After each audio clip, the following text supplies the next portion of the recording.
McBain. Evening. Hi there, Sam. Going fishing. Want to come along?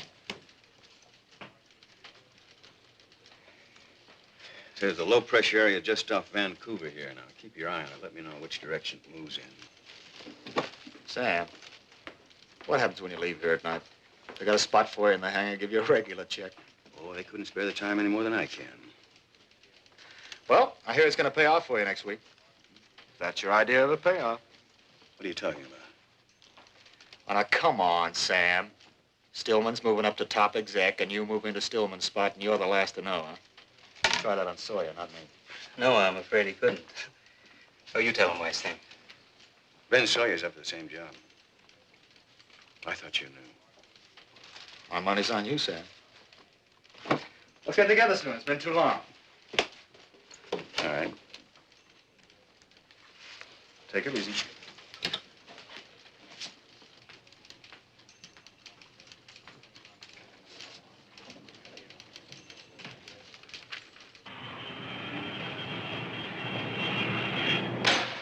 Here you are, Bob. Thank you.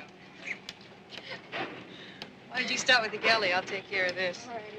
50 passengers, is that it? No, 49. One cancellation. I'll give you a hand in a minute.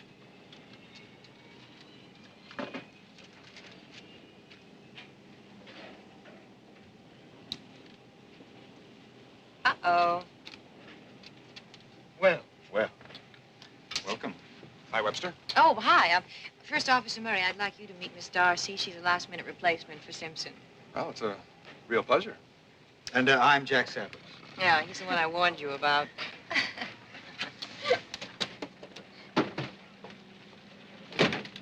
Hey, how about that, huh? Hello, Captain. Hi, Art. I was wondering if, Oh, hi. She's busy now. Well, when she gets on busy, have her bring me a cup of coffee, huh?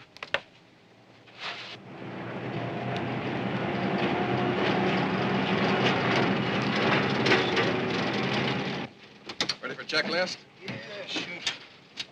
Gear lever and lights. Down and checked. Parking brake. On.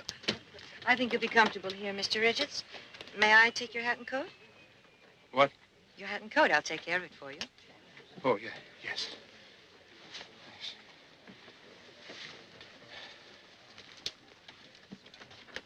Oh, if you need anything, you just signal me right there, all right?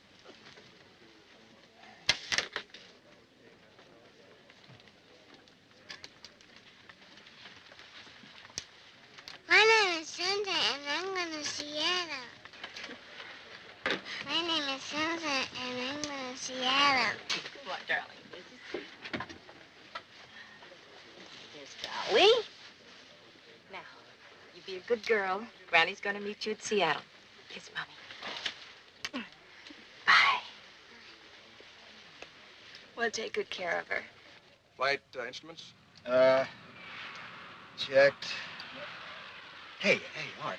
They tell me there's a stream up around Walla Walla that is loaded with trout. You ever hear about that? I'm ready. One is clear.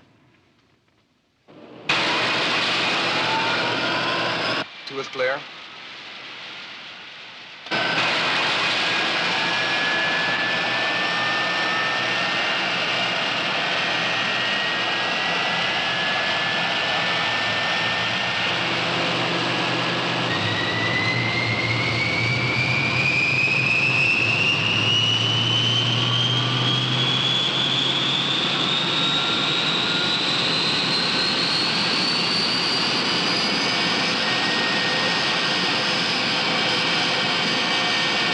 Consolidated 22, over.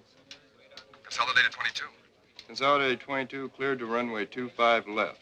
Wind 280 degrees at 7. Altimeter 3018. Time 08.5, over. Good evening, ladies and gentlemen. On behalf of Captain Savage and the crew, I'd like to welcome you aboard Consolidated Flight 22. Our flying time to Seattle will be 2 hours and 10 minutes at an altitude of 29,000 feet.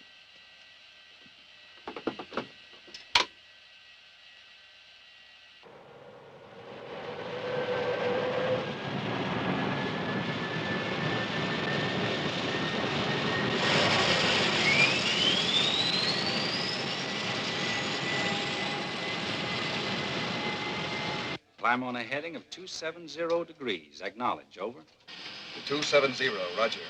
Consolidated 22. Rudder power. On and check.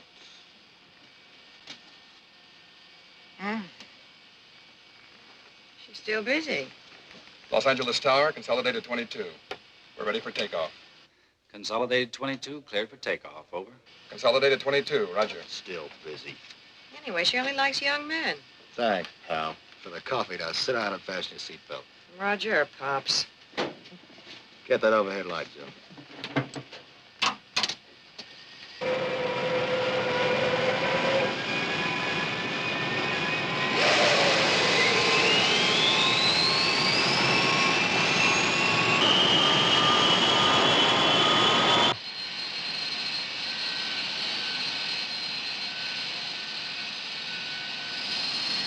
Knots.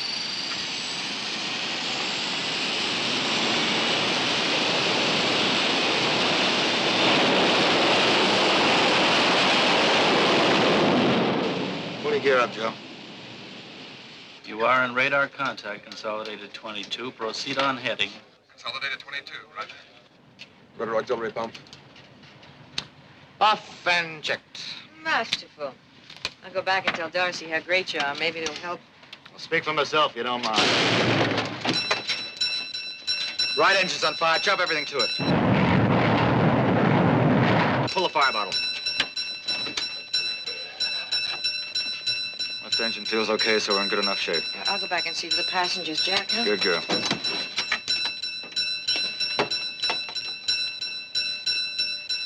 Los Angeles approach control. This is consolidated 22. Consolidated 22. This is Los Angeles approach control, over. Our right engine just blew. Fire warning light and bell. Cut up the damn bell. Stand by, 22. All right, let's get him back in.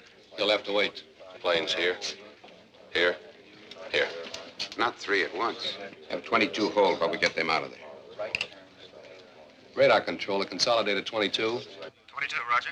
You're cleared for immediate descent to 3,000 and maintain heading 350. Do not assume any easterly heading. 3 inbound planes in your area. 22, roger. All right. All right, go take a look from the cabin. And walk, don't run.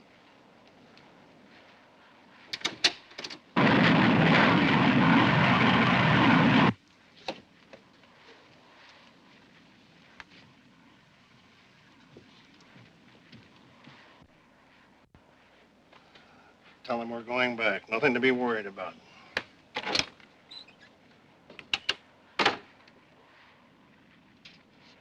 Ladies and gentlemen, we're sorry to inform you that due to mechanical difficulties, we will have to return to the Los Angeles airport.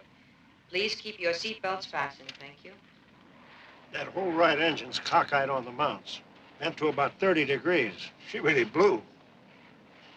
Really spilled my coffee, too. Want another cup? No, I'll wait till we get in.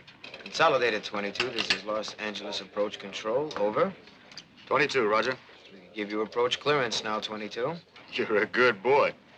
Make right turn to a heading of... What happened to him?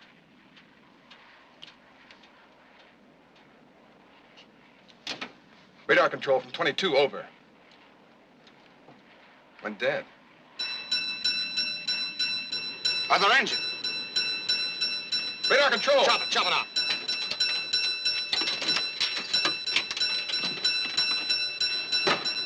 Martha, get him ready for a crash landing. It's gone. He's dropped too low for the radar. Oh, you beautiful beach.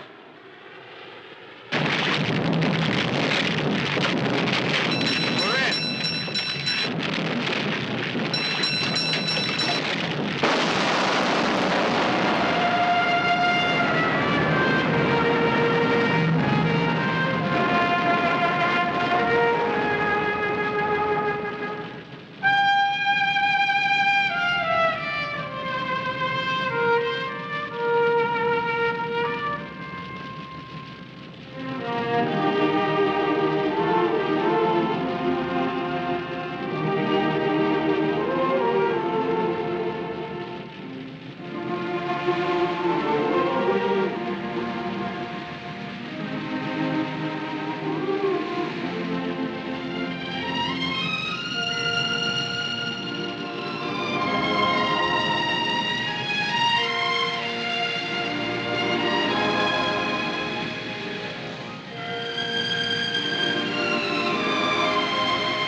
It's all right, it's all right. They're from Consolidated Airlines.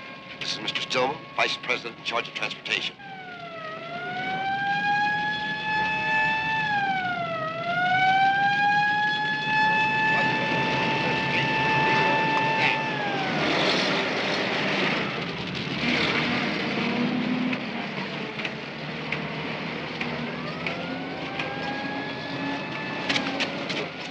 Look at that. Equal pressure on all points when it touched down. Yeah. He might have made it if that deer hadn't been there. We're holding up the passenger list. At least it's not a total. Survivors from that? Yeah, 3 of them over there.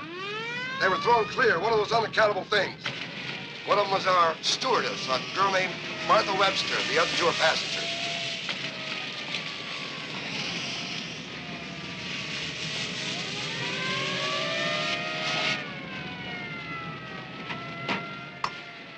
What are her chances? Too soon to tell. She's a pretty heavy shot. See that she's given everything necessary. This was Consolidated Airlines flight number 22. There were 54 people aboard, 49 passengers and 5 crew members. The accident occurred only 5 minutes after the takeoff.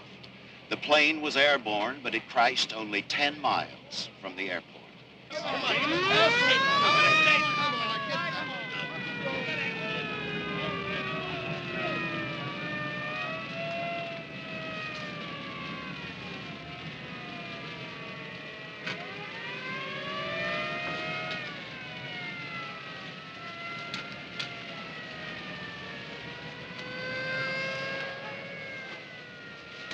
All these people killed. Why? Sam! Ben!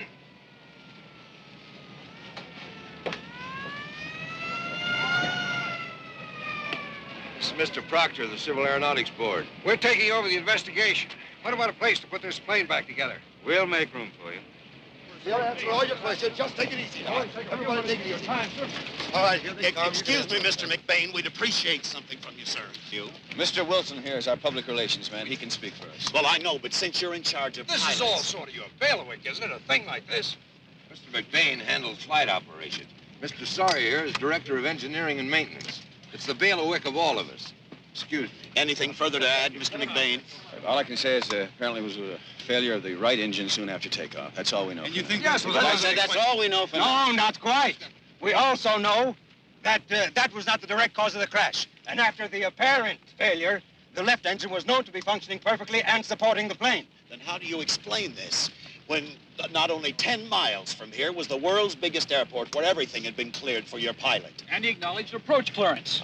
That's silly invisibility. We're unlimited. But wouldn't this indicate some kind of pilot error? Captain Savage was a veteran pilot, and he was a very fine one. Yeah, but isn't it possible that he might have been... No, it is not possible. Explain the whole situation. Mr. McBain, Please. Wait a minute, fellas. Wait a minute.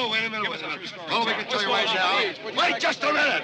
All we can tell you right now is a complete mystery. We're doing everything we can to solve it. We have the flight recorder. That's one thing right there. Would you explain exactly what a flight recorder is? Well, that's an instrument in the plane records how she's flying. Anything goes wrong mechanically, it'll show up on the graphs.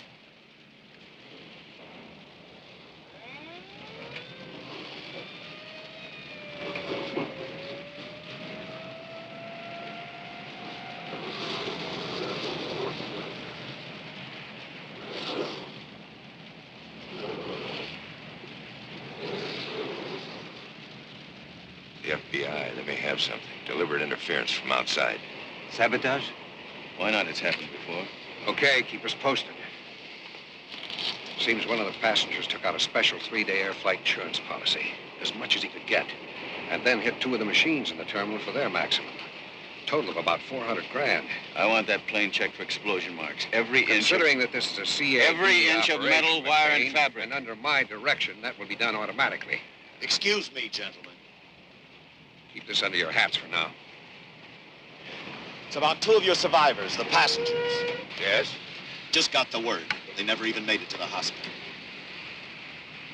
Wilson! May I have a statement from you, sir? No comment.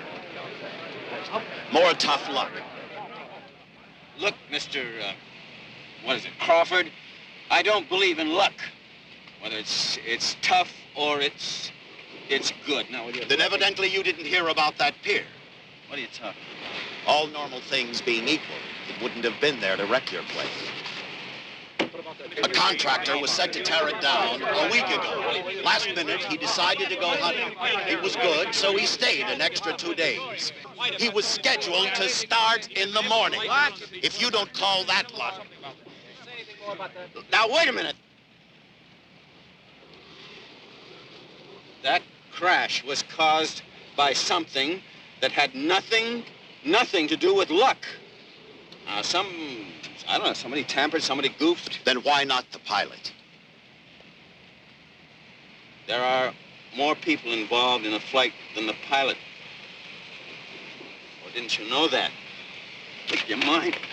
All right, suppose we start anywhere. Just tell me anything that comes to your mind. Well, I think... Yes, I remember ringing the alarm bell. Trouble with the engine. We were just airborne, and I was with them in the cockpit. And then I went back to the passengers. And then the plane smoothed out, is that right? Yes. It must have been something else. Something else. Don't disturb her anymore. No, it's all right. I think I opened the door, but I get to that point and I can't remember. The cockpit. I looked in and the alarm bell was ringing. The red lights were on, both lights. And then Wait a minute, both lights? Are you sure? I closed the door and I went back. Both lights. And there they were. Please, There that was will be all. Darcy. Darcy just standing there. That's what I don't understand. It was her first flight with us. Why, Darcy, why not me? Out of all those people, why me? Please tell me. Why me? Why me?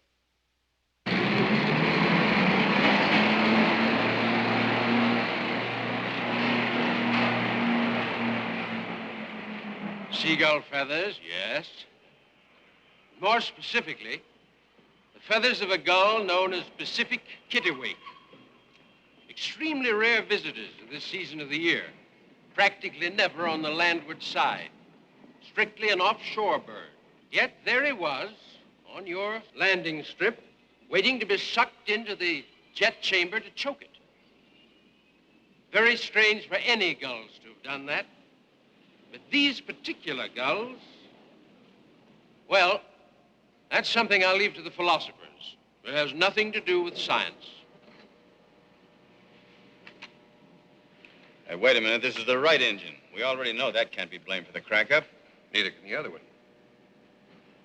Oh, wait until you look at it. We have. Come on, Sawyer.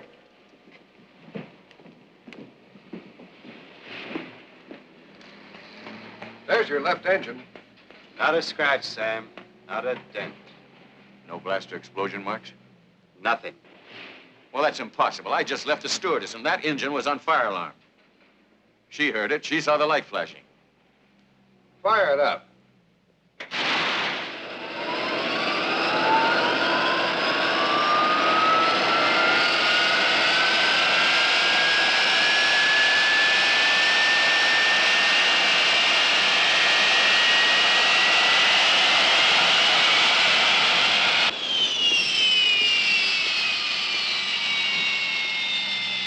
That girl just made a mistake. You sure you didn't coach her? Unintentionally? I mean, she must be pretty hazy about things, wouldn't she be? No, she came up with it herself. Or at least I thought so. He gave you the report about the flight recorder? What? That was wrecked beyond any possible use. Not that there isn't a little progress elsewhere. There's some action on that sabotage angle. What? Well, it seems that the guy with $500,000 worth of insurance was a down-at-the-heels artist living in a third-rate apartment in Hollywood, behind in his rent.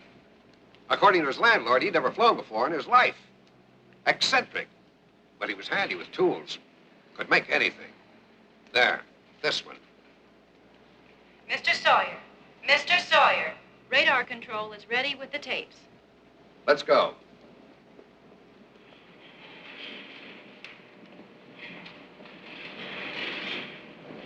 Mr. Proctor? Mr. McBain? I'm glad I caught you, fellas. 2 minutes ago, my office gave me an item on your pilot.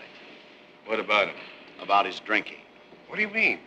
Fella just phoned one of the papers. Said he'd seen Savage in a bar only a couple of hours before flight time. That's a lie. Are you sure? What do you mean, am I sure? Of course I'm sure. I saw Savage myself not 10 minutes before flight time. Some guys can handle it better than others, you know that. This was one of those spots on the strip. Guy's a bartender there. Said he recognized Savage's picture in the paper. No pilot of mine breaks the 24-hour rule. Now, you got yourself a crank now. Just forget it. Well, I can't. He was seen an hour earlier at another joint and with the same pal. The pal could hardly walk. You use that on your newscast and you'll get sued right out of business. Nobody's calling it fact yet, Mr. McBain. They're not that stupid. I gave it to you now, such as it is, because I thought it might be helpful.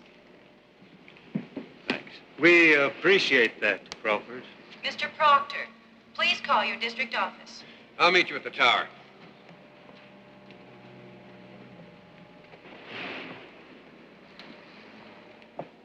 Oh, it's just an unconfirmed report. I wouldn't give it a second thought. Except for the fact... Except for what? Well, don't forget, Sam, I was around here, too, when Savage first showed up. What was it, 16 years ago, wasn't it? One of your pilot class students? Some student. Fresh out of stunt flying for an aerial circus. After 5 solid years with the Air Transport Command, don't forget that. Yeah. You know what I was thinking? Remember the time when he cracked up our only training plane? Yeah, I remember. He was still singing Blue Moon when we hauled him out. Boy, oh boy. What a guy. It's good to reminisce about good old Jack Savage, isn't it? What? Especially when you can color him up just the way you want to.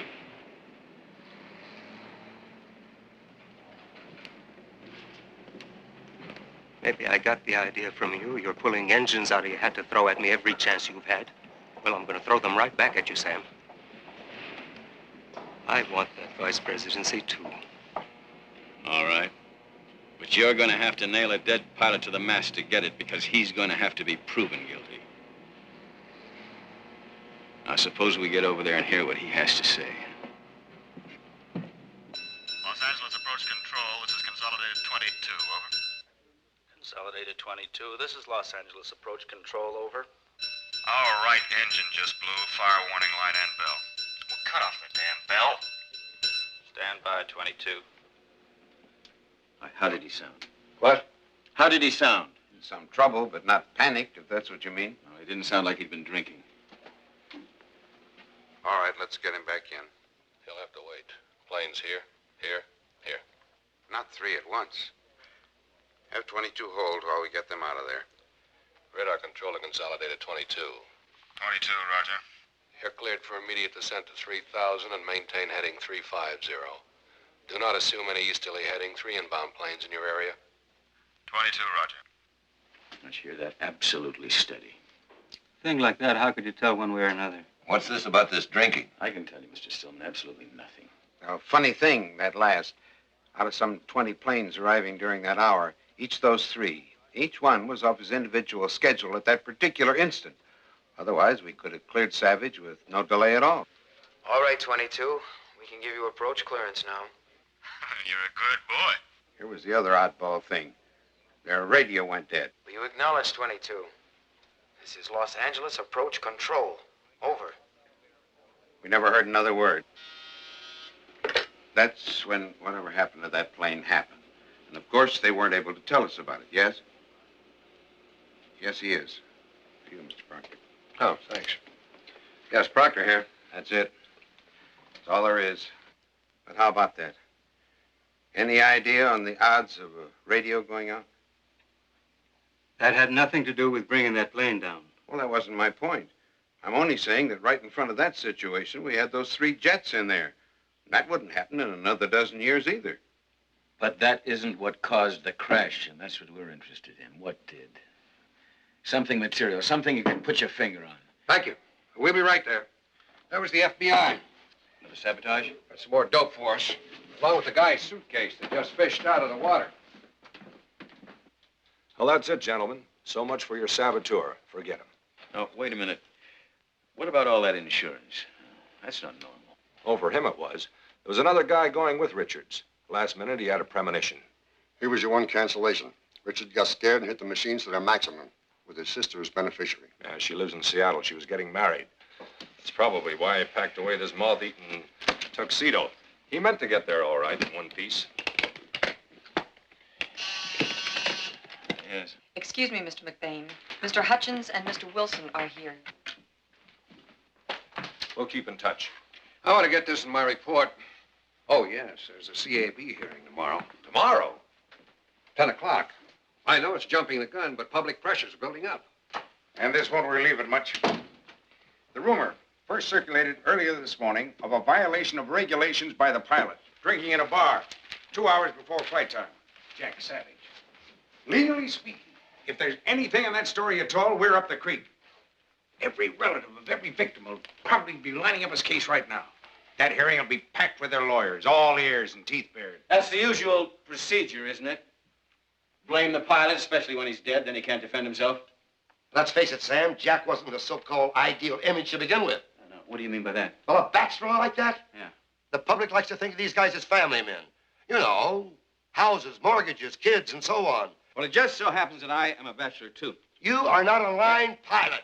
And during the last year, you didn't bounce from an Eras to a stripper to I don't know what else. The last one was a Chinese girl. Just a minute. Where did you dig all that up? You know how many stories have reached me about that man just since last night? Playboy, show-off, unstable. If I've heard them, those lawyers have heard them. And if we can't knock them down, we've got to level. Just admit that somehow he slipped past. Just wait. That particular Just pilot. wait a minute, will you? No pilot just slips past. Him or anybody else. Now, just you wait a minute. How can you be so sure? About him, it's easy. During the war, I was his co-pilot. Yes, but how close have you been since, in recent years? Look, Ben, come on now. In recent years, I've been tied to that desk. I've been busy. You know that. All right. So you can't vouch for him. So who is it you're defending? Just what do you mean by that? Savage or you? You for hiring him in the first place. Okay, Ben. All right, suppose you just come right out and tell these people what you really mean, huh? Come on, we're all here. Let's just bring it right out in the open. Instructor failure, mine, huh? Yeah, I'm the one responsible for this. Isn't that what you're trying to say? Sam, that's enough. Listen to me, both of you. I don't give one damn who was or is slated to move up around here or move out either. All I care about is what's best for this company. And right now, I'm satisfied the only move we can make with any face at all is to dump the pilot. Sell him out and take our chances. Now, how you do it, Sam, with the least stigma, that I leave to you. Just have it ready for that hearing.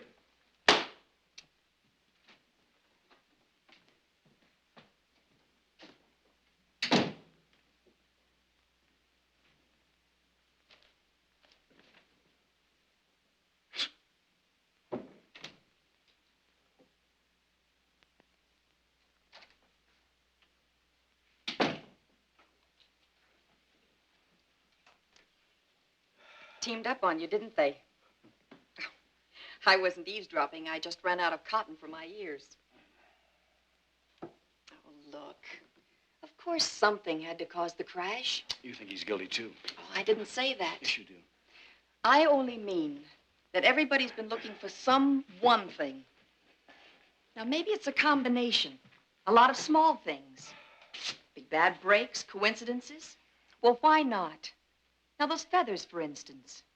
Yeah, for instance, that pier, which is also for the birds. For guys who are looking for an alibi because they don't know where to look. Or they don't want to. So you're going to look. And maybe come up with a kind of answer that won't do that promotion one bit of good. What then? Peg, 53 people were killed in that crash. 53! Now, that's our responsibility. So you think I'm going to duck that responsibility for the sake of a vice presidency? Vice president of what? Just forget it. Yeah, forget this job, too. If I'm going to lose it because of Jack Savage, boy, I want to know I got it coming to me.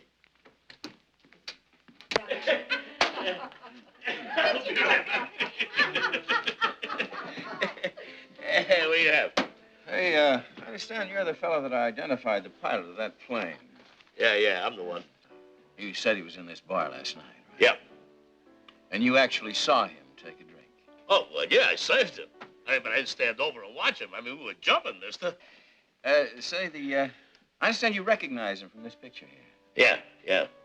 Well, how come your story said that he was in civilian clothes when he came in? Here, he's in a uniform, isn't he? Well, yeah, as a matter of fact, he was wearing a check jacket. But he could have walked in here with a toga. That's the guy, that's him. Hey, Bernie, how about another scotch and soda, huh? Hey, sure. You can pour me one, will you? Yeah. Yeah.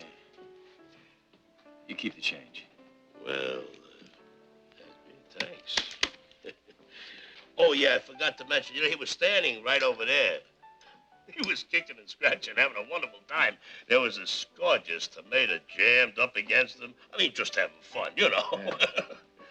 A boyfriend comes in. I thought his nose was going to go out of joint for a minute. I thought we were going to wind up in a rhubarb. Oh, yeah, and also his friend, the guy that Savage came in with, he was really low. Kept calling the Savage Jack. I mean, so you can see why it was so easy for me to spot him, you know. See, Bernie, let's have a straight bourbon, huh? Yeah. And crack that up for me. Sure, baby.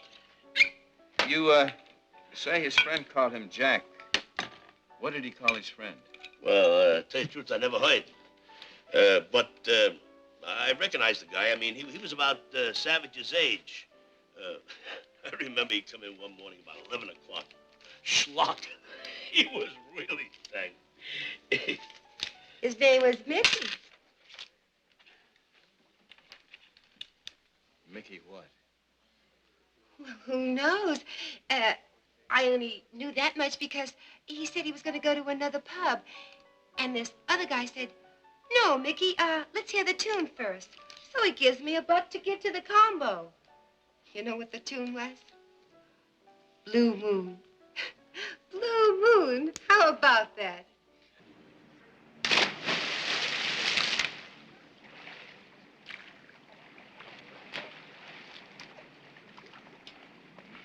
I just thank goodness you're not one of those reporters. Look what they did to my flowers. Stomped on them like buffalo. Asked me if I knew anybody named Mickey. I think two of them were really private detectives, you know, for lawyers. They're pretty sneaky. This Mickey, do you know him? Oh, no, of course not, Mr. McBain. I never concern myself with the private lives of any of my tenants or their friends.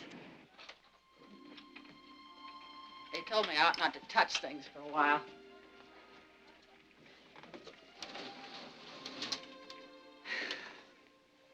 Yeah, I know. It looks like things are just thrown. He must have been in a frightful hurry last night, changing into his uniform.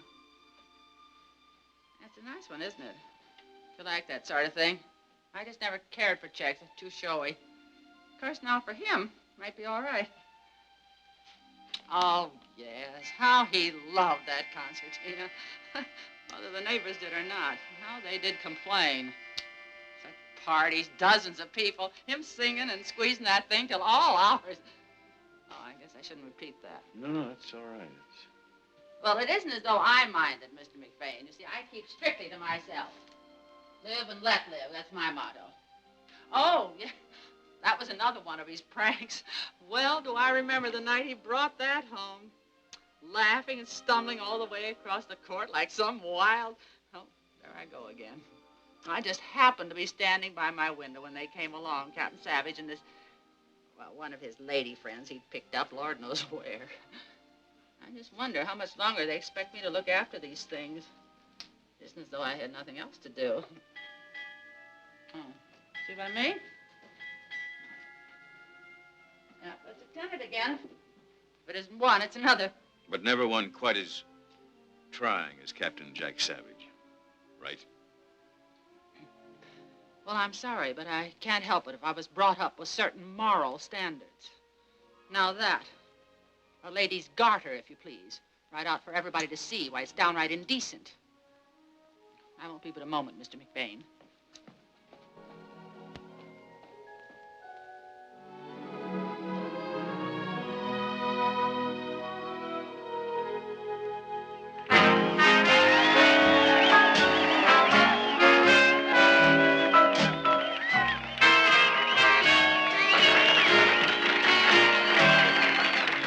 love,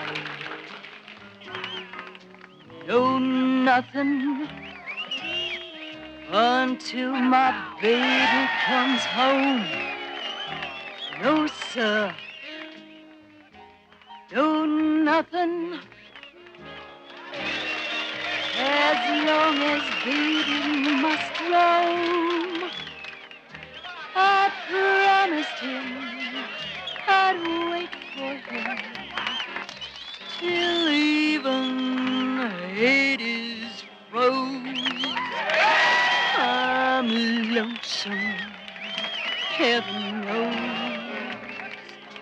but what I said still goes. No love, no nothing, and that's the promise I'll keep. No fun with no one. I'm getting plenty of sleep. My heart's on strike, and though it's like an empty honeycomb, no love, no sir, no nothing till my baby comes home. No love, no sir, no nothing till my baby comes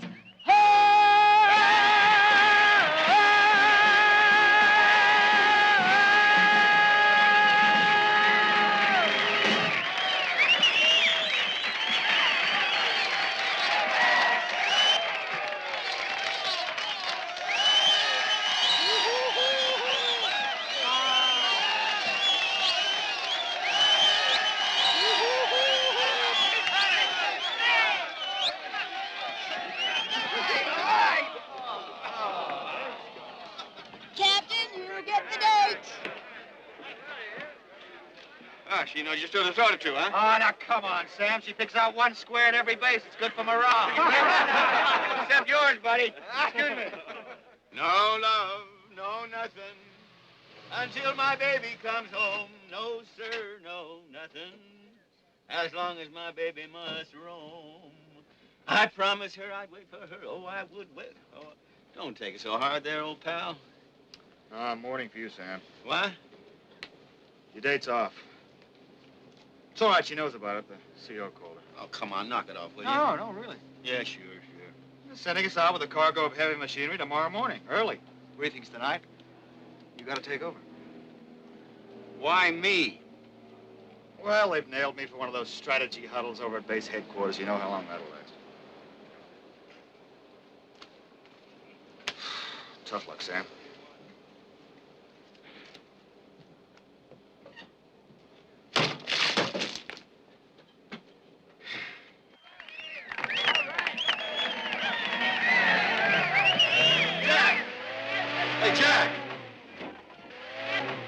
Major, why didn't you stop?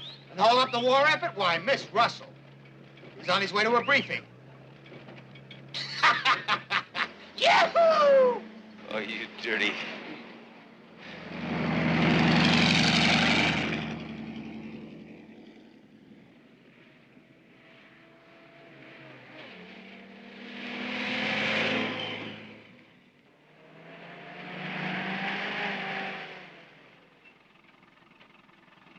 Hi. Morning. You know, boys, there's some tourist attractions around this country that are absolutely unbelievable. Not the least of which is your dear Major. I'm terribly sorry, Captain. I do hope I've made up for it a little, though. He told me you'd lost the other one. The other one? Bye! We'll be back tonight! Great girl, Sam. Well, now we got the complete set, huh?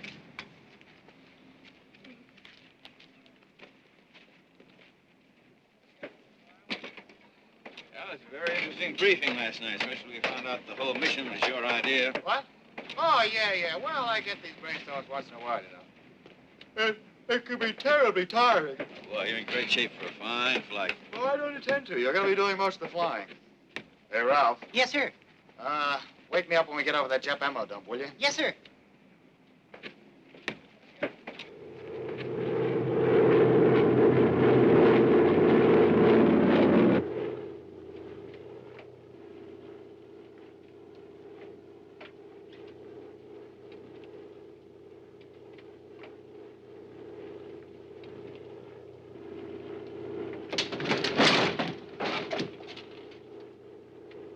Great country.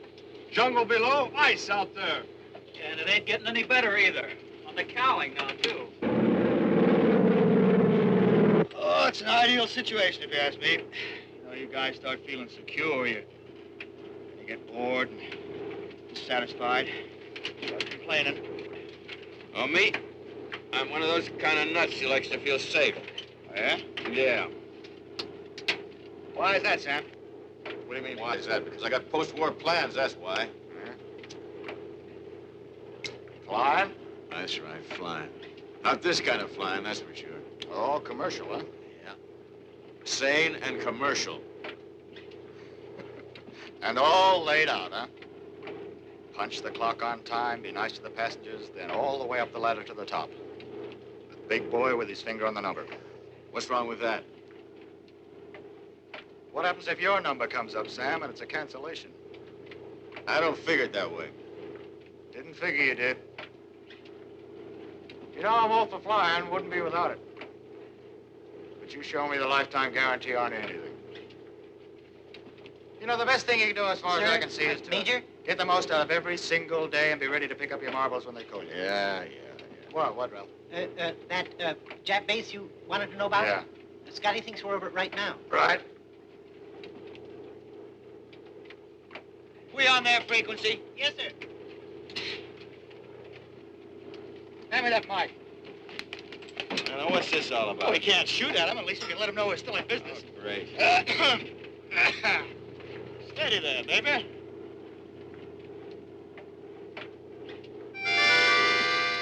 Blue moon, you saw me standing alone, without a dream in my heart, without a love of my own. Now, blue moon, you I know... hate to interrupt your concert, but I got news for you. This plane is carrying more weight than it can hold up. Well, so let's get down and claw out, huh? Blue moon, you knew just Great. what I was there for. Now hit that mountain there, which is exactly what we're going to do. We're on full throttle and we're still losing altitude. That mean we're gonna bail out? Oh, now let's not be rash about this, Ralph, boy. Okay, Sam.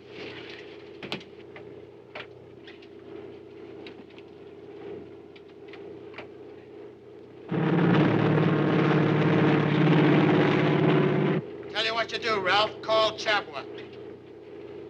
Got that? Yes, sir. Tell him to get a bearing on us and stand by for a mayday. Yes, sir. Then we are going to jump. That's right. After that, when you call Chap, well, I'll button down that key and get rid of the classified material, you hear? Yes, sir.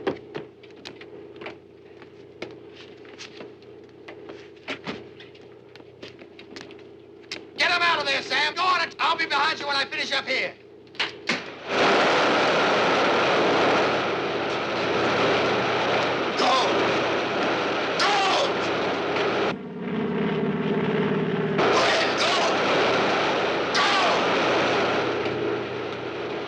Come on, Ralph. You're next.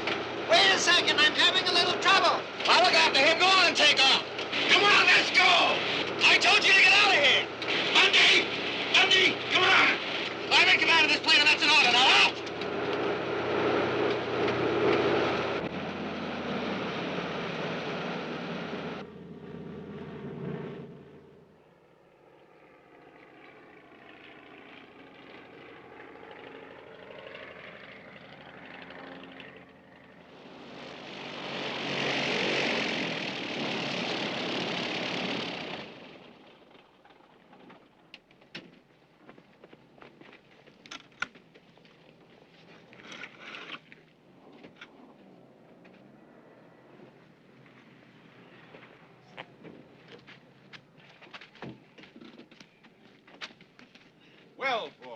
Welcome, welcome.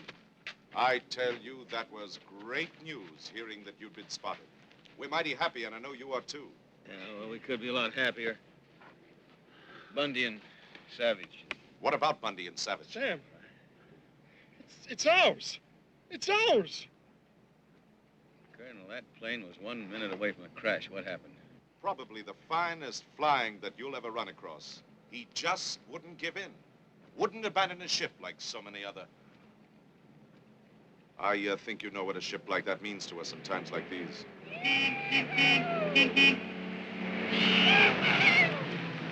Giving him his own command, you know, in Greenland. If any man ever deserved it. How's it make you feel? Kind of heroic? Of course, I'd be the last guy in the world to say he planned it that way. Boy, if you ain't one hell of a looking crew. God, are you big? Hey, Scotty. You okay, pal? Just great. All right. I'll come out to the hospital and see you. Well, Sam. Good old Sam. Oh, now, come on, pal. I just had to bring that wagon in. Very valuable cargo aboard. Just a minute, Sam.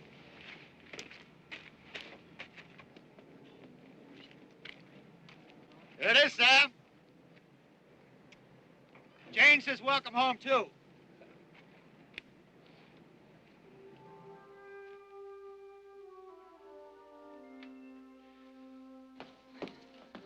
I'm sorry I was so long, Mr. McBain. Oh, no, it's all right. I was just about to leave.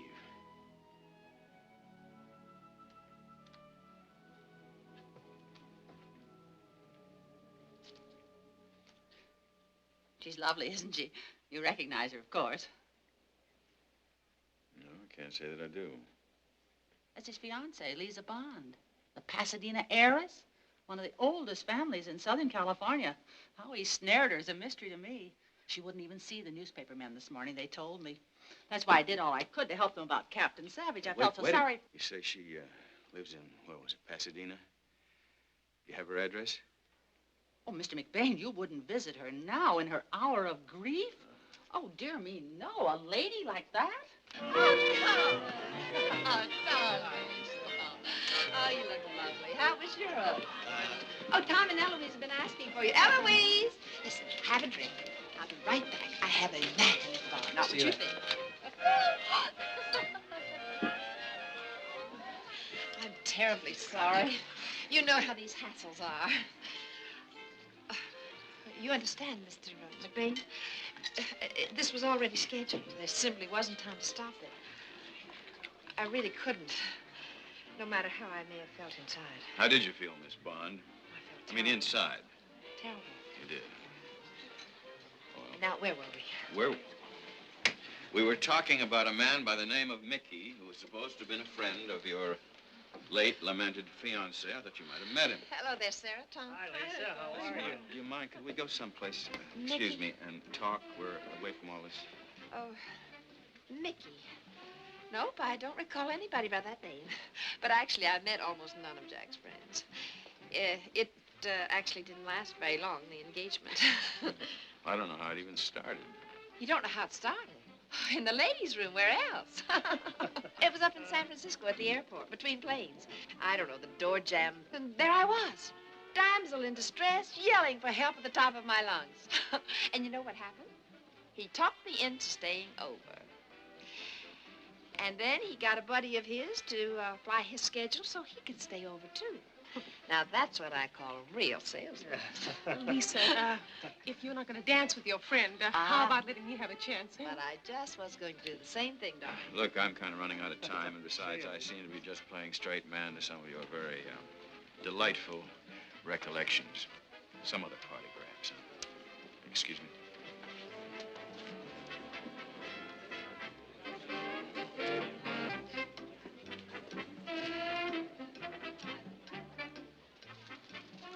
You're really quite a smug sort of fellow, aren't you? You want a little privacy. It's obviously a little hard to come by. The dance would have helped. Would have also helped to dispel some of those impressions you're so bent on carrying away with you. Well, I guess I did come on kind of strong. I'm sorry.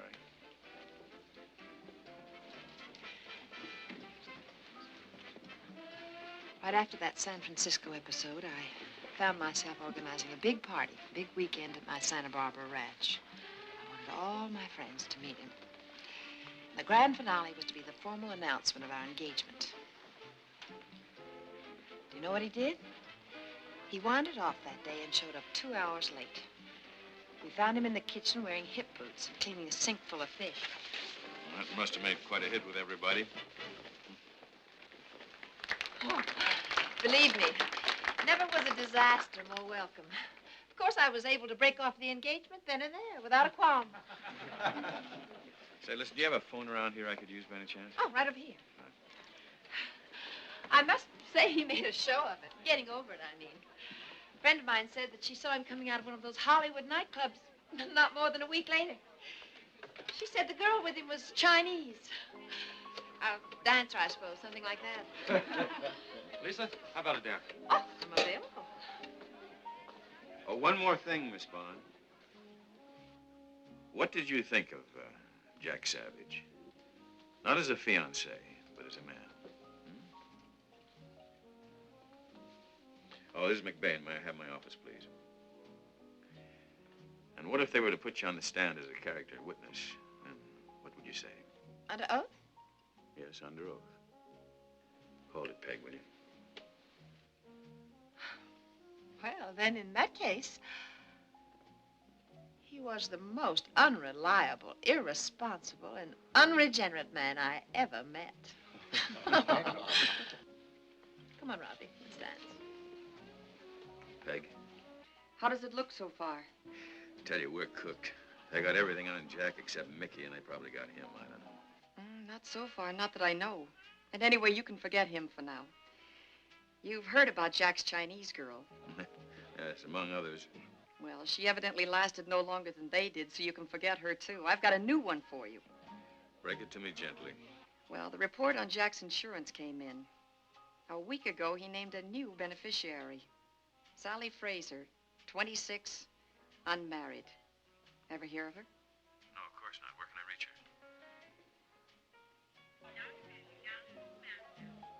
I got it, Peg. Have fun. It's lucky you called first. She was just getting ready to leave. Well, I won't keep her long.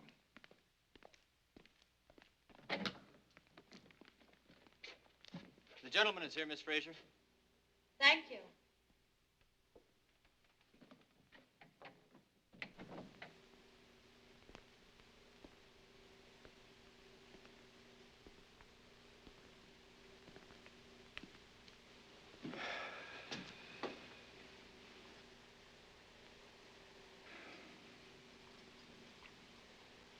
I'm pleased to meet you, Mr. McBain. Oh, it's nice of you to see me. Miss Fraser? It was the name, wasn't it? It happens often. You see, an English family adopted me. I was war orphan in China, where you once were at the same time. How'd you know that? Jack told me. So, of course, I recognized your name. He was very fond of you. He said you were a fine man. But that time as a refugee, Mr. McBain, I treasure it. Else there would have been no phrases. Without them, I wouldn't have had my work. And without my work, today,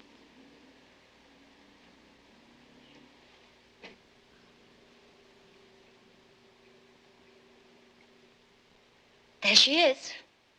Come see.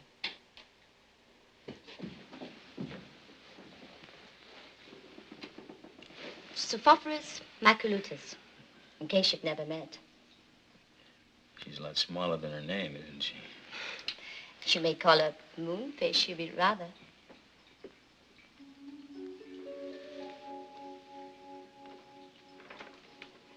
Foolish moonfish. When I return her to her neighbors, she'll try to hide for hours. as I've been doing. Tomorrow, though, I'll be able to go to his apartment. To pick up the aquarium. It was just a guess. I saw it there. You should have seen us bringing it. Yeah, I got the picture from the manager. Well, she was quite impressed. Yes, peering from a window like a sentinel. So baffled. Took us hours to set it up, but it was fun. And he pretended to be so interested. That was to please me. Not that it began that way. It was in quite a different setting. Santa Barbara, in fact. With those wonderful hills nearby. Very pretty. Very gentle. Perfect for an afternoon's ride. I was spending a weekend at one of the guest ranches nearby.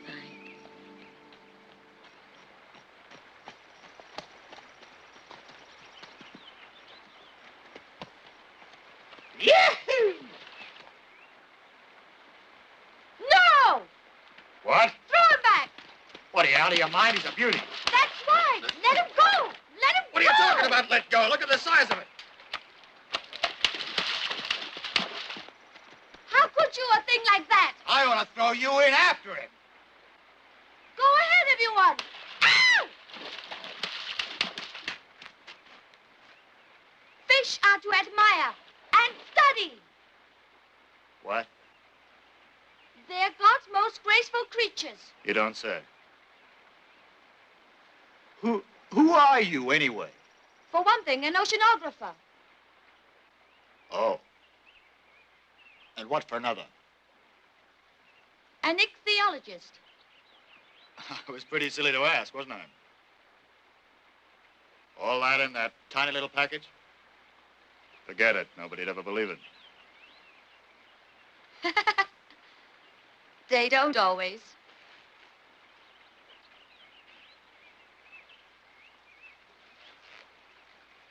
Well, in any case, please try to forgive me for what happened. I'm sorry. Hey, wait a minute. What do you mean you're sorry? You think you can just pop out of nowhere and wreck everything and then say you're sorry and skedaddle? You can't get away as easily as that. What would you have me do? Well, for one thing, you can see how many more crazy things you can tell me about yourself. And let's see how many more I'll try and believe.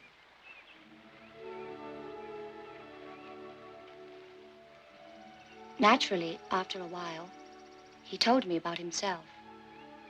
His fiancée and her friends, all alerted for the announcement that was to be made that night at dinner.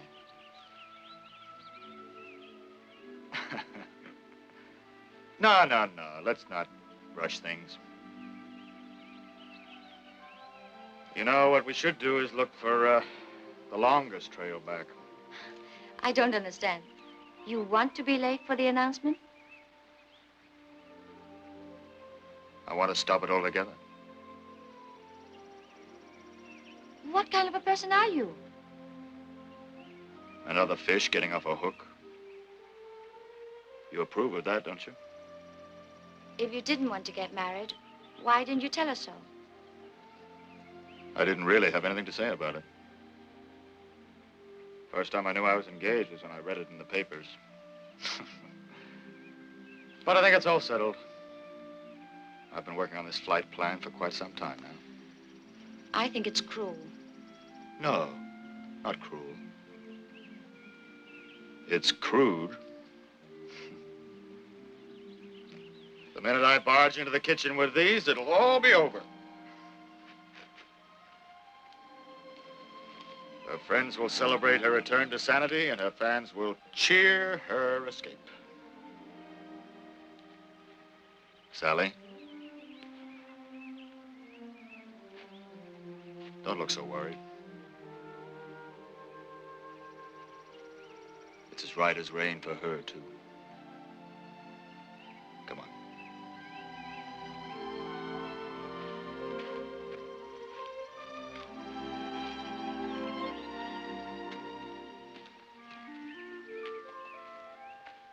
He wanted her to be able to tell it, just the way it would most please her. He had to be certain she wouldn't be hurt. That was the Jack I knew.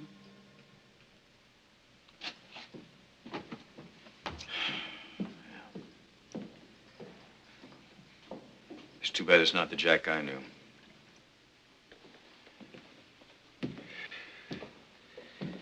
Because the Jack that I knew is the one I'm going to have to defend at that hearing tomorrow with a saturated pal named Mickey.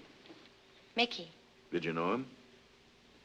No, I don't remember his ever mentioning that name.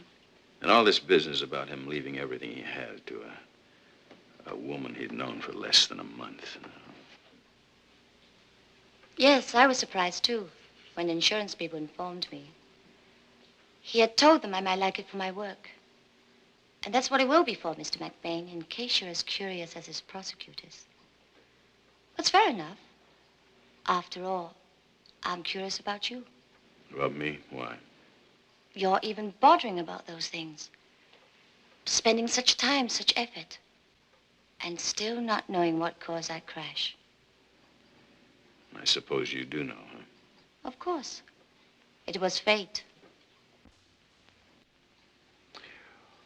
Well, now, I thought it was about time for that to come up.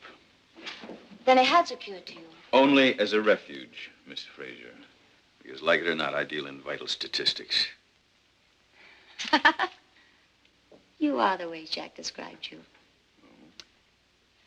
He said you were one of the best-built machines he ever knew. Never ran down. Gobbled up facts and figures and wrote out the shiniest answers. Even when they were wrong.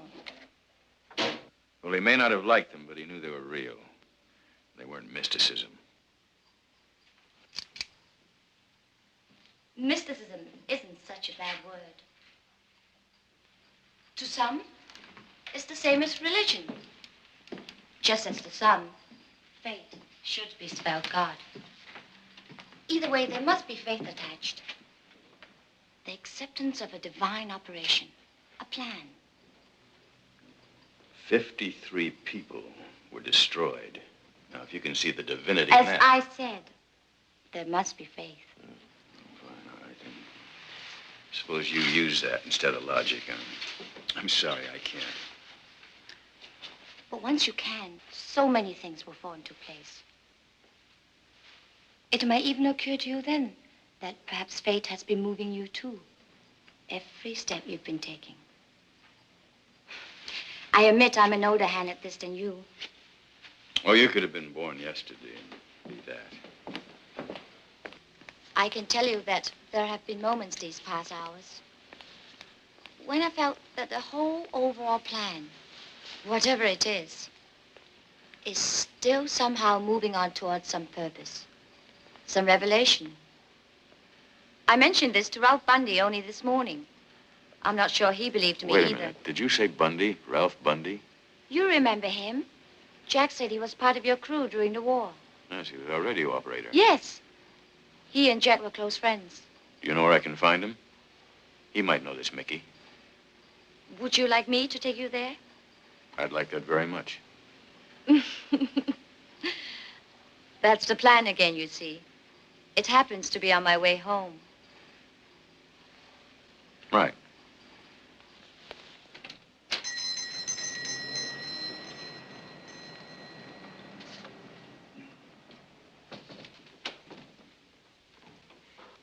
Be right with you.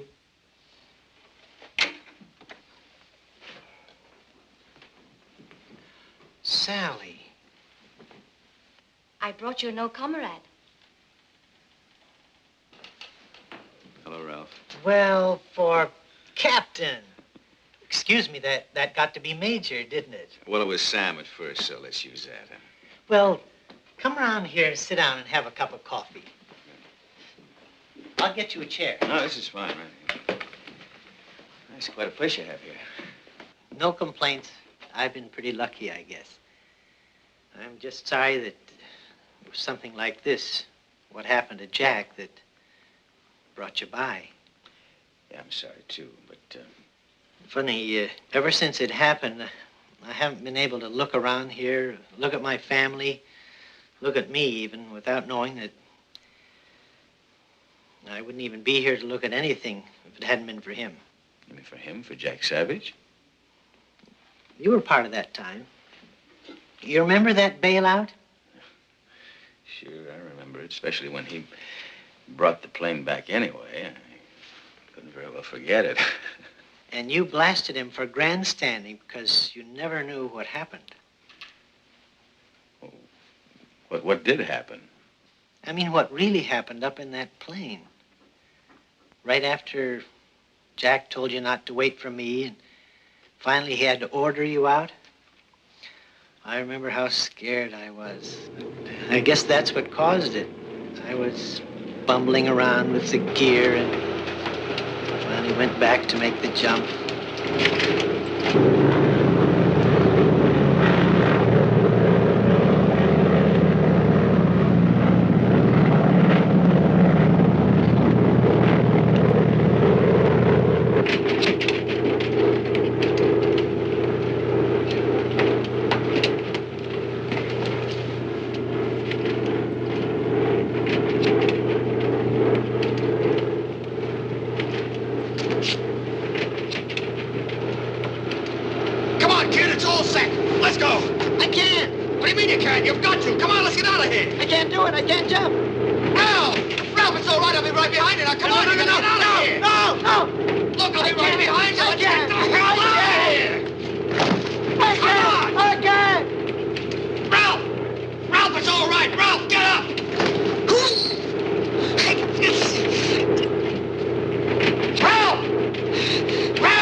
Trap shot about what happened up here, right?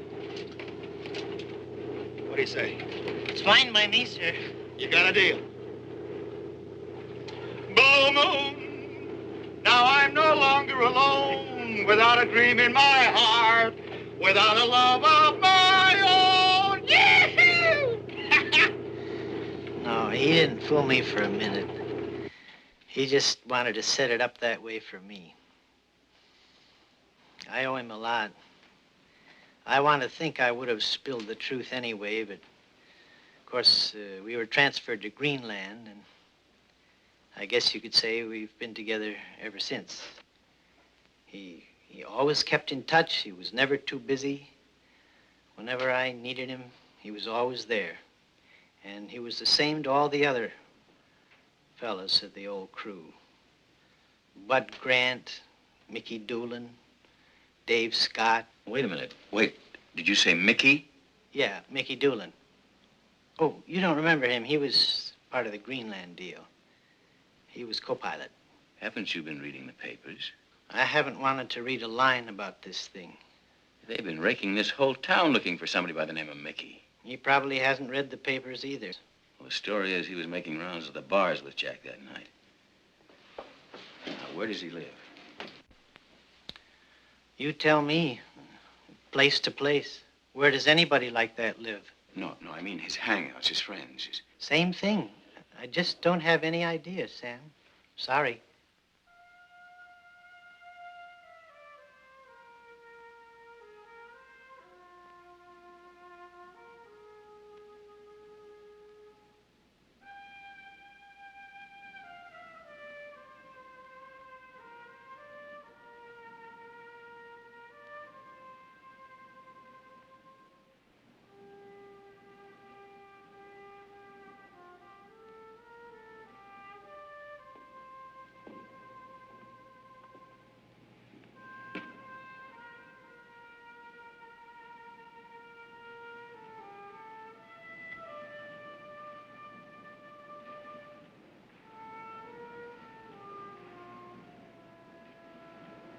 You should have broken it up in smaller pieces instead of putting it back together again.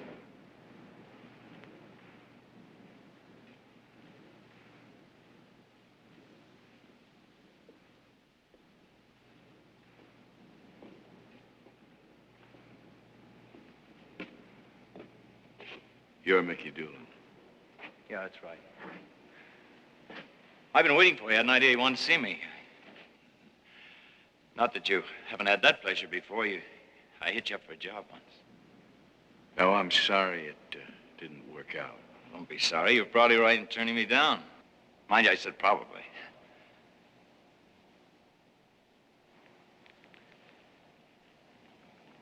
He didn't do it, you know. Proving it was something else. Well, if he did, I can tell you this, he left something else behind. What do you mean by that? I haven't the slightest idea.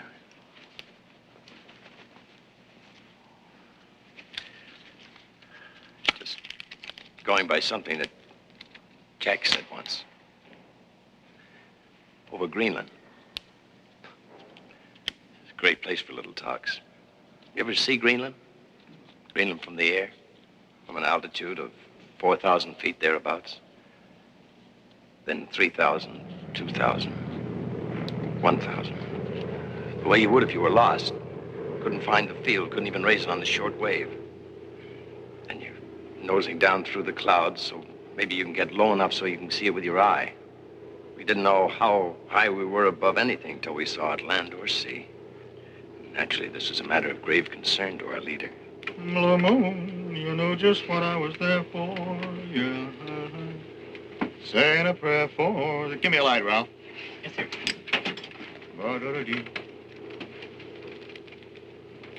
Some things you just never get used to, boss. Yeah, like plowing into the ocean. I've got a feeling we've gone as low as we ought to go. Yeah, I think you're probably right, Mick. Okay, thanks, old chap.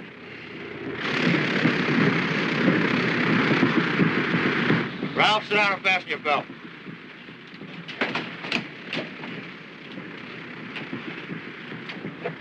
Number 4's out. Feather it.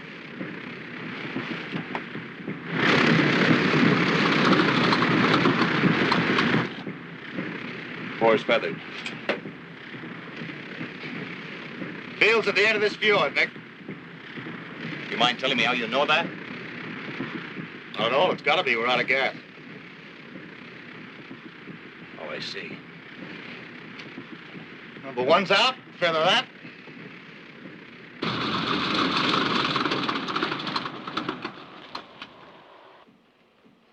Feathered.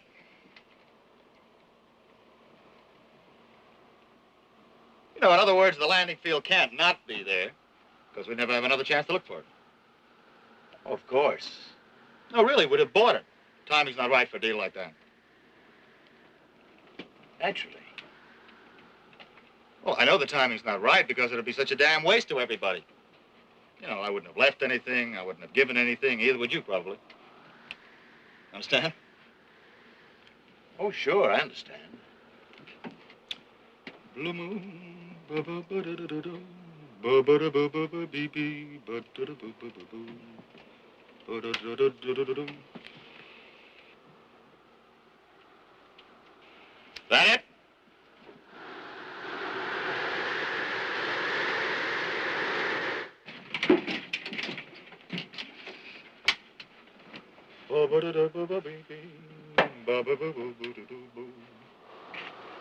That was it, as far as that cockeyed philosophy was concerned. I never got a word of it. I never forgot it either. Who knows, maybe he did leave something after all. Well, I can tell you one thing I wish he hadn't left. That was the saloon tour he made with you. The tour, true. The drinking? You'd have had to chloroform him first. He ordered a drink. He ordered a dozen of them, but they were all for me. Not that he used to do it. Matter of fact, he spent 5 years trying to buck me into AA, until I finally convinced him he was wasting his time. And mine, too. After that, nothing but the best. He used to say it offended his delicate sensibilities, my taste for rot-gut whiskey and two-bit wine. Mickey? Oh, come on, none of that. Not until I know you better. No, this is for services, plus taxi fare here for a CAB hearing in the morning. What do you want me for? I want you to tell him what you told me. Do you think you can make it? For him, my friend, I'll zero in on that hearing like a B-25 and heavy flak. And I mean dry. Dry as a squeezed-out sponge.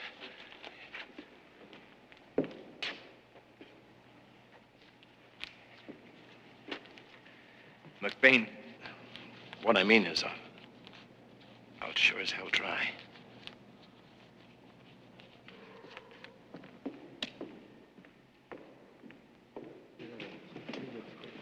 Ladies and gentlemen, you are witnessing the preliminary informal inquiry of the Civil Aeronautics Board into the facts surrounding the recent crash. Present, along with the investigating authorities of that board, are representatives of the airline involved, as well as spectators with special and personal interests in the tragedy. These, of course, include relatives of the victims, along with lawyers, and prominent among them, the well-known attorney, Charles J. Dillon. And now, back to the hearing. Will Mr. S.C. McBain please take the stand?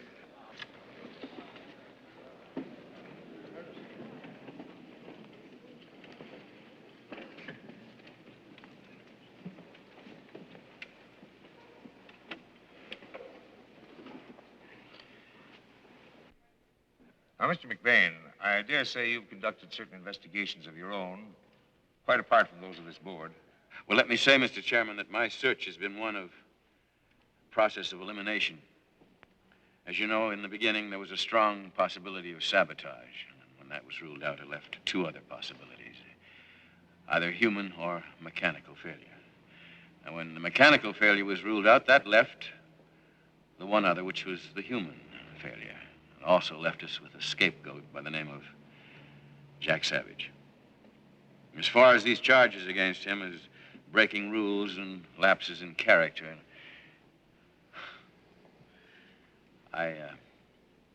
I can assure you there are witnesses here, Mr. Chairman, who will testify under oath that these charges are absolutely false. May I ask, Mr. Chairman, will Mr. McBain himself swear under oath that his witnesses are absolutely impartial and unbiased? Mr. Dillon, you are out of order.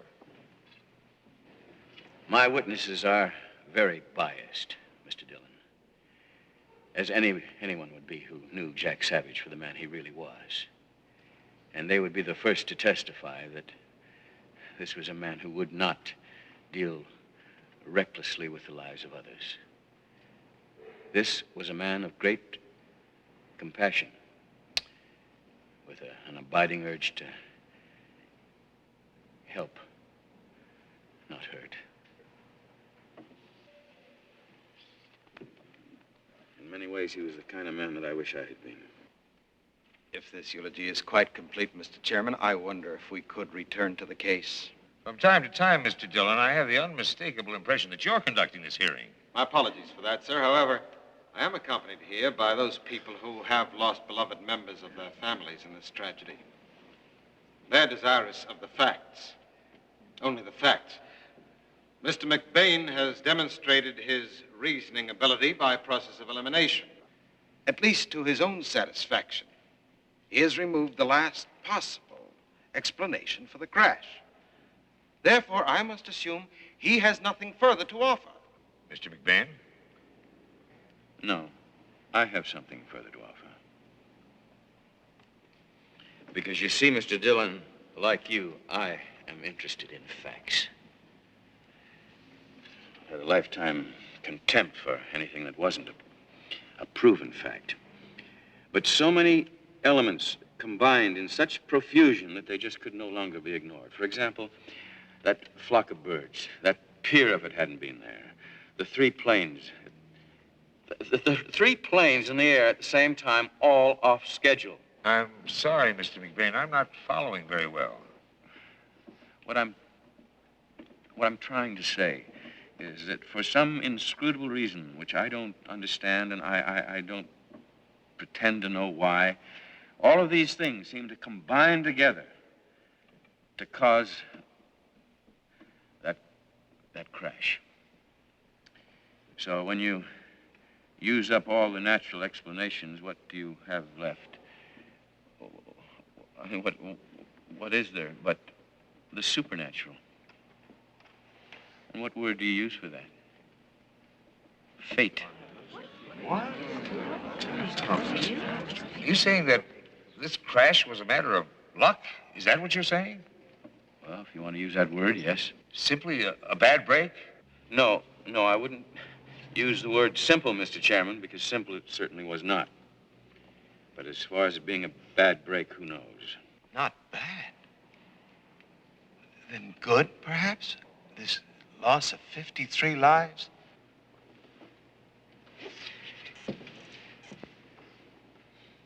Not being God, I wouldn't know if it was good or bad any more than you. Yes, but surely you must have some theory about it. Yes, I have a theory. I do. And that is that in the case of all of these victims, for some reason or other, the time had come for their lives to close.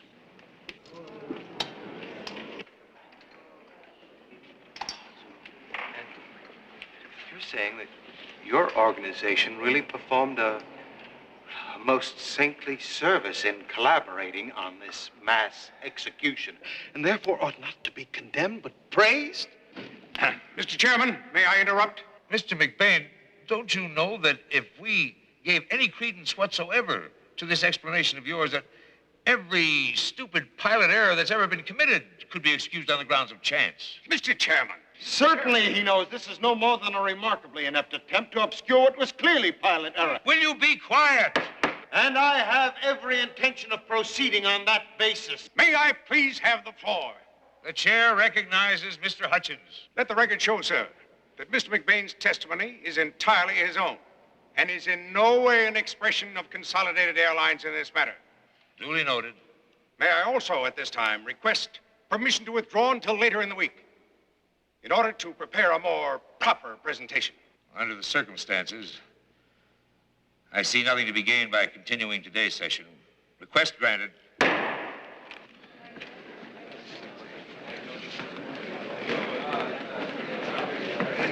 Why did you change your statement? Some idea of how you're going to protect this. May I please have a statement, Mr. McBain? Wouldn't you give us some idea of how you're going to do this, Mr. McBain? I have nothing further to say. Now, will you...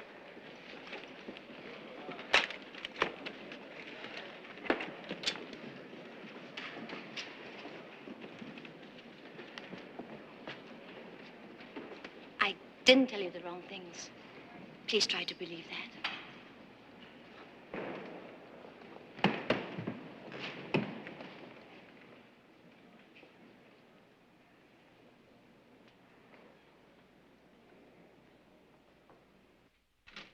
Sam. I'm not going to ask you why, because I know why. You believed it, or you just couldn't have done it. Which hardly cuts down on the damage. Look at these. Ticket cancellations. I have to tell you. Yes. Martha Webster's on the phone. The stewardess. She's calling from the hospital. Will you take it? Oh, yes. Hello? Mr. McBain? Yes. Well, this may sound foolish, but I just wanted you to know that what you said at the hearing. Yes. I believed you, every word. Thank you, Martha. I appreciate that very much. I'll get back to you later. I have to tell you, Sam, I got a message from the board of directors. All right, you can give them an answer. Tell them they'll have my resignation in the morning. I'm afraid they were a little more impatient than that. All right, they can wait at least through tonight. For what possible purpose? What difference does a couple of hours make? All I know is the shorter the time, the more the fun. I thought we'd had about all of that kind of talk we need. What's the sense of it? What do you think you can do you haven't already done? What's left? All right. I'd like to take Jack's flight again myself. What? Yes, from the very start to the very finish. Everything that he did. Maybe we can find out what really took place. Oh, you're crazy. Oh, what is there left? You said yourself. No, but wait a minute. Go on, Sam. All right, now listen. We'll duplicate everything. Every detail. The exact conditions, the exact time, the exact place, the exact copy. Naturally, I'll need plenty of cooperation. Not only from the ground, but in the plane. For example, we need somebody who knows the exact sequence of events that took place from the very beginning. Go on, Mr. McBain. Everything that happened in that plane from the takeoff until the time it hit that pier. Everything that took place on Consolidated 22. Well, that would have to have been someone who was on 22. That's right. Oh, Mr. McBain. Look, I know what I am asking, but I am asking because I'm running out of time. I have no other place to turn.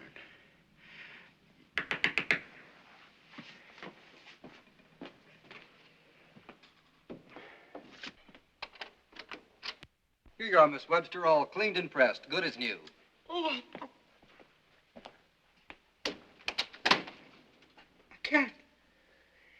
I can't do it, Mr. McBain. I'm so ashamed. No, Martha, if anybody should be ashamed, it should be me.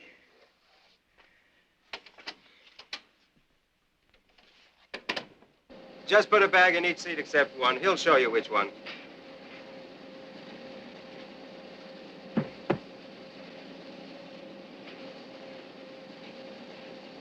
Now, who ever heard of shipping sand by air and in first-class seats? Flight 22 had a baggage weight of 2,183 pounds and 9 ounces. So weigh out the same with these and load the compartment. What about it, Al? Gonna fly co-pilot or not? You don't like it much, huh? Would you? Setting out to duplicate everything that wound up in a blue ribbon crash? That fate routine of his. I think it's nutty. How do you know he's not just asking for it to hit again? Maybe it's still operating. Maybe you could have been hit by a 2-ton truck on the way over here. So, what's the answer? Yes or no? Hello, Sam. Mr. Stillman? How are you, Al? Sam, my weight's 172 pounds. I just checked. Who'd you nail for engineer? Nobody, yet. I have a candidate for you. I've got an interest in this, too, you know. If that report comes back mechanical failure, I want to be able to say it wasn't, because I was there. Okay. If you know what your weight is.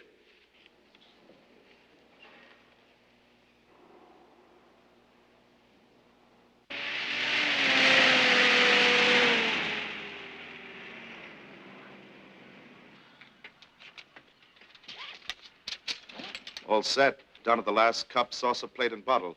I'll leave the meal count in the galley. Thanks. Now, what good they are without the stewardess, I wouldn't know. They'll keep us accurate, that's why. I've got us minus 10 seconds. Lock us up, Ben. Checklist. Hold it! Hold it! Push it back! Push it back! I have to get on that flight! Hold it! Move it back! I better get up on that flight. Come on, move it back! Hold it, Ben! Hold it!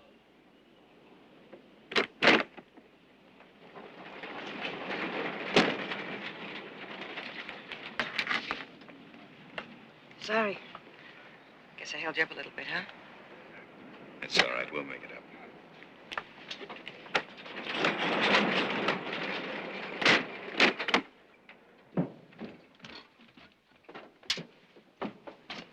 These? Caterer stack these first. All right, go ahead. Gear lever and lights. Down. Check. Parking brakes. On. Flight instruments. Check.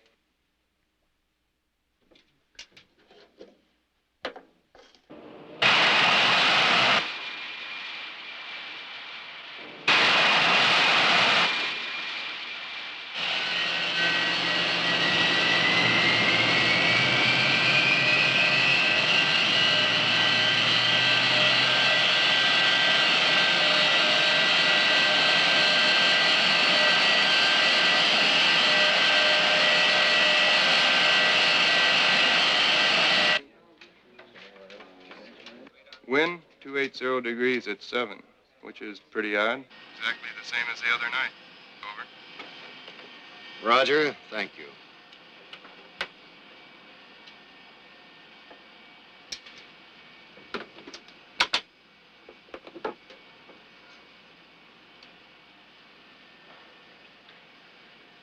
Good evening, ladies and gentlemen. On behalf of Captain Savage and the crew, I welcome you aboard Consolidated Flight 22. Flying time to Seattle, 2 hours and 10 minutes at an altitude of 29,000 feet.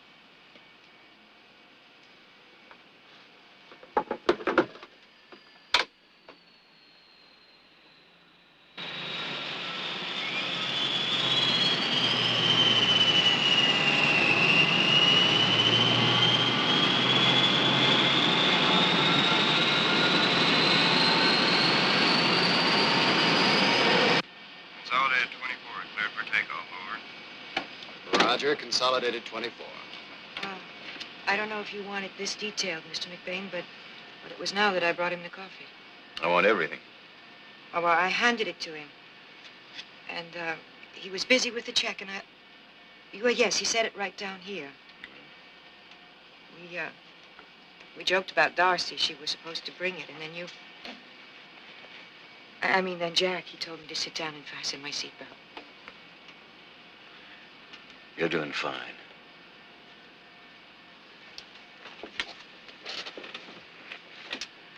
I'd kill the overheads.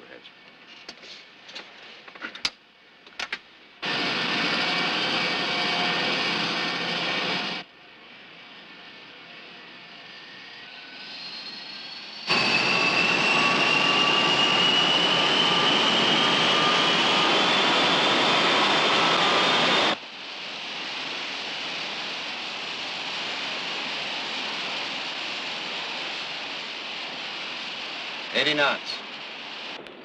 Hi, Ralph. Mickey. Hey, Mr.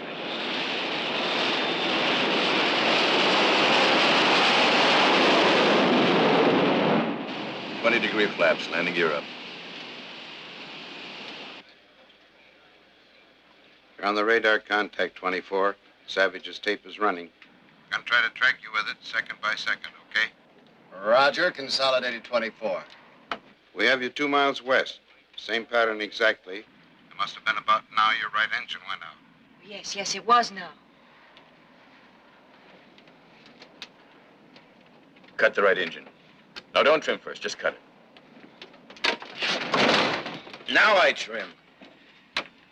You're busy chopping the line, pulling the fire bottle. Our right engine just blew. Fire warning light and bell. Right on the nose. Cut off the damn bell. It was now I went back to the passengers. Oh, wait a minute. Martha, hold it just a second. Come up here. Tell me, is everything exactly as it was? Exactly? Well, everything except the light and the bell, they were both on. And there was a fire in that engine. Going by the playback, Sam, we just told him to descend to 3,000 and maintain a heading of 350. We're doing it. You're over the ocean now. A while yet before his radio went dead. We'll give the word. You'll have to tell us what happened then. Stand by. All right, 22. We can give you approach clearance now. You're a good boy. Make right turn to a heading of 090 degrees. Maintain 3,000 until advised. Now. Somewhere now. The boys here say he didn't turn back. Not till some seconds later. Any developments? Nothing. Ought to be coming up soon. It was about now that I came back up here from the passenger section. I opened the door. What was going on? The bell was ringing, and Murray was trying to put out the fire. Jack was holding on to the wheel. He told me to get them ready for a crash landing. Come in, 24. What's happening? Nothing. Nothing at all. I saw it. I know I saw it. Tell him to bring the plane on back. All for nothing. Sorry, Sam. I've just been told to clear you back here. They send a... Radar control. Go on. Radar control from 24. Over. Your radio's out. That's it. The left engine. Chop it. Pull the bottle. I told you it happened this way. Come in, 24. Seatbelt, we'll have to crash land. No, we won't. We're okay. That right engine's all right. We cut that off ourselves. Start the right engine. Start it. She won't catch. All the way. Come on, all the way.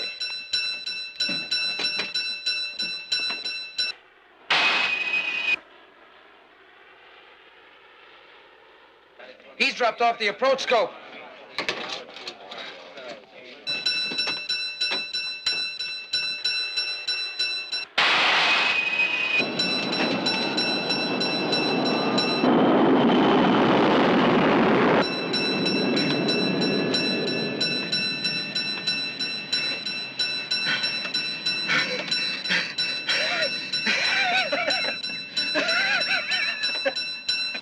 Pick them up again. Call the tower. Tell them to clear the field. Right. Let's get down there.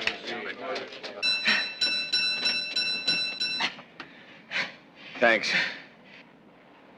Flash the landing lights. We're going in. John, emergency landing, consolidated flight 24. Lined up runway 24, 5 miles out, final approach. No radio. Runway 24. Correct.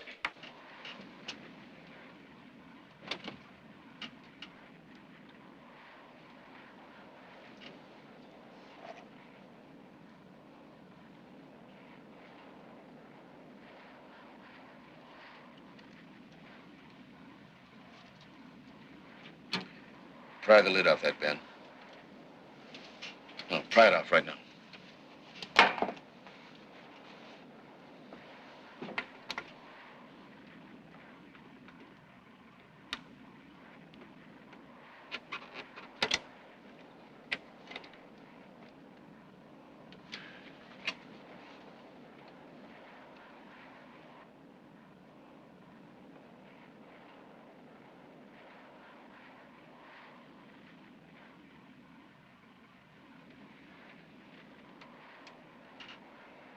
Start the left engine. It's out.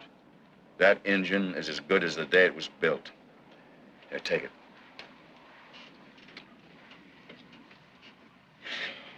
Yeah, you see that coffee? It dripped through the seam onto the wire terminal, shorting out not only the radio but the alarm system. There's nothing wrong with that engine. But Jack thought there was. And so did I. Except that he didn't have a good one to go back to. I got it. Left engine on. Aye, sir.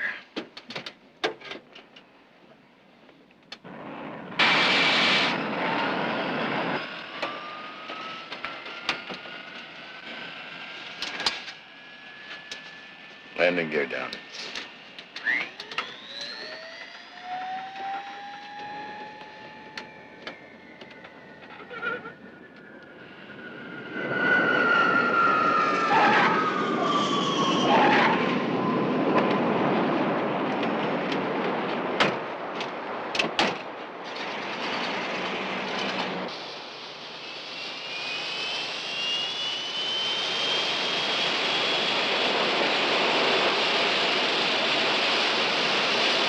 Cut him.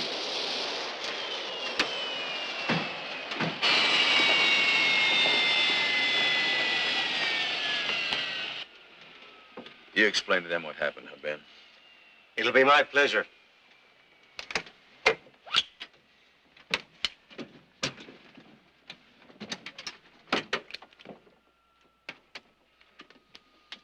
See you, Sam.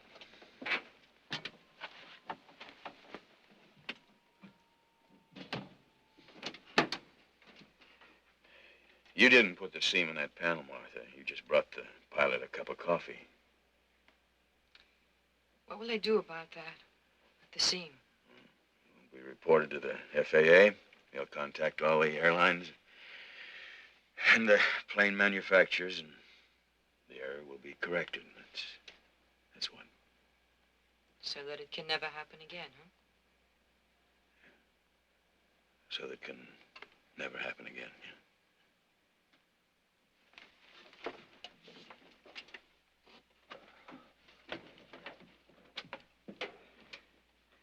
You know, I was just thinking, it was all in Jack's will.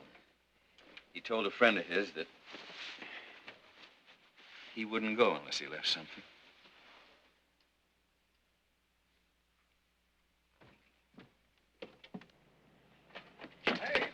Terrific job, Ben. How'd you think of it? See the coffee the board there, of huh? directors hears about let this. that Wait till tomorrow, huh? Okay, but make it early. We got a lot to talk about. Martha, come here. I want you to meet some friends of mine.